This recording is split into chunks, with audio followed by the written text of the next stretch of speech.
કરીએ જ્યાં મેઘરાજા મન મૂકીને વરસી રહ્યા છે। ધમાકેદાર મેઘરાજાએ બેટિંગ કરતા બધું જ તહેશ નહેશ કરી નાખ્યું છે। ધોલપુરમાં અતિભારે વરસાદ બાદ પૂરની પરિસ્થિતિ સર્જાઈ છે। ચંબલ અને પાર્વતી નદીના પાણી ધોલપુરમાં ફરી વળ્યા છે।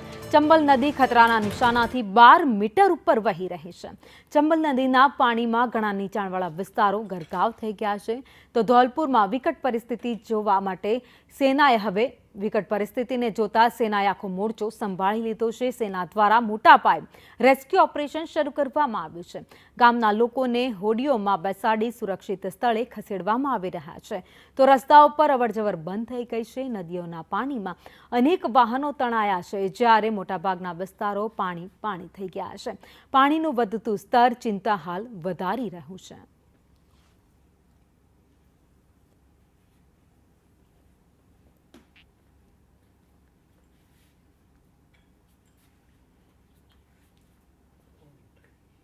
રાજસ્થાનના દ્રશ્યો તમે જોઈ રહ્યા છો, જ્યાં અનરાધાર વરસાદ વરસ્યો ત્યારબાદ જે લોકોની કફોડી હાલત છે તેના દ્રશ્યો દેખાઈ રહ્યા છે। લોકોના ઘરમાં પાણી છે, રસ્તા ઉપર પાણી છે, દુકાનોમાં પાણી, હોસ્પિટલ, શાળાઓ, કોઈ જ જગ્યા એવી નથી જ્યાં પાણી વરસાદી ન ઘૂસી ગયા હોય। તમામ જગ્યાએ પાણી ભરાઈ જતા લોકોની અવરજવર મુશ્કેલ બની ગઈ છે, અટકી ગઈ છે। જે રોજિંદી વસ્તુઓ છે જીવન જરૂરિયાતની, એ લાવવામાં પણ લોકોને હાલાકી ભોગવવાનો વારો આવ્યો છે।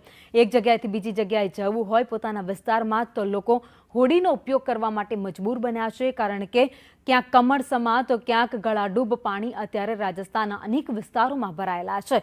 જો કે પરિસ્થિતિ બગડતાની સાથે જ સેના ત્યાં પહોંચી ગઈ હતી। જવાનોએ મોરચો સંભાળી લીધો અને જે નીચાણવાળા વિસ્તારો હતા જ્યાં સૌથી વધારે પાણી ભરાયેલા છે, લોકોના ઘરોમાં ગળાડૂબ પાણી છે, તેવા ઘરમાંથી તમામ લોકોનું હોડીમાં બેસાડી રેસ્ક્યુ કરી સુરક્ષિત સ્થળે ખસેડવામાં આવ્યા છે।